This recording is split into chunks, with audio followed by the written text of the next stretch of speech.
Ky është konkluzioni pra që ka arritur nga të gjitha provat deri tani. Ky është konkluzioni. Nuk është se po e them unë, po e thot një akuzë. Ne nuk kemi më në një proces hetimor. Unë kam pritur kaq kohë për të folë.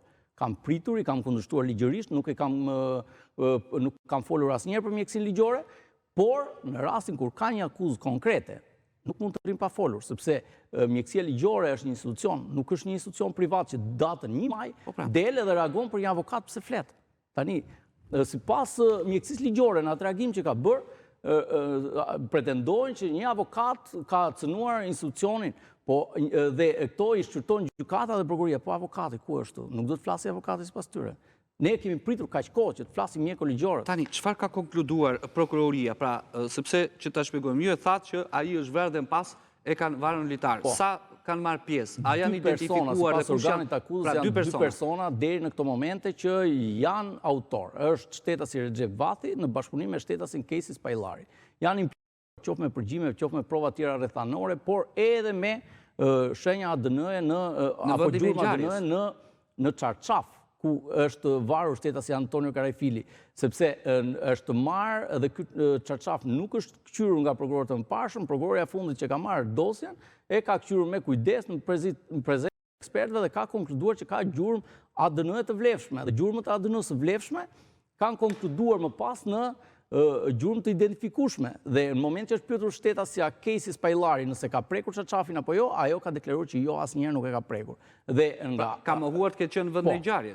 Jo, ka mohuar të ketë prekur Çarçafin. Por jo që ka qenë në vend të ngjarjes. Në vend të ngjarjes ka qenë sepse ajo ka qenë në 2 momente. E para, jo, ka qenë në vend të ngjarjes mbasi ka çuar familjarët sipas pretendimit të asaj, sepse ka çuar familjarët. Më parë thotë që nuk kam qenë në vendin e ngjarjes. Nuk kam qenë më parë, thotë se tek momenti i dytë po se ka lajmëruar familjarët. Nuk kam qenë në vendin e ngjarjes dhe ka konkluduar më pas që prokuroria ka ardhur akti ekspertimit dhe gjurma e vlefshme është i përket shtetases Kejsi Spajllari. Ky është bërë lidhja me rastin.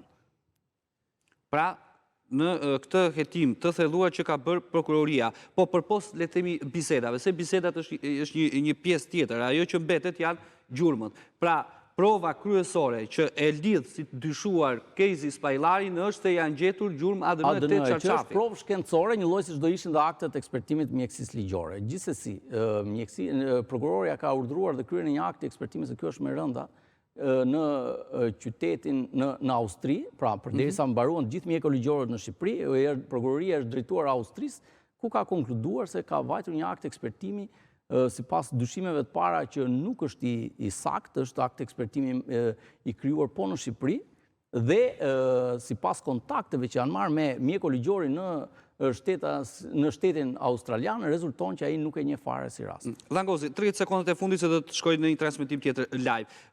Në dosje dhe nga dosja e prokurorisë nga hetimet, çifti në atë kohë ka pasur konflikt apo sipas të gjithë rrethanave të çështjes rezulton se shtetasi Antonio Karajfili ka shkuar dhe e ka gjetur shtetasin Kejsi Spajllarin së bashku me shtetasin Recep Vathi. Në vendin ku ndodhi në vendin ku ndodhi ngjarja, pak larg vendit se ku ndodhte ngjarja, më pas e kanë transportuar me makinë dhe e kanë varur në atë vend. Dhe kemi një tjetër çështje penale e cila është anashkaluar tashmë.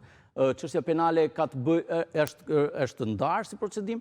Çështja penale ka të bëjë me faktin që xhaxhai shtetases Kejsi Spajllari ka tjetërsuar provat, duke marrë makinën në orën 4 të mëngjesit dhe ka çuar në lavazh dhe e ka larë duke prishur njollat e gjatë. Ka persona tjerë të përfshirë. Të përfshirë në fshehje apo në përkrahjet e autorit të krimit.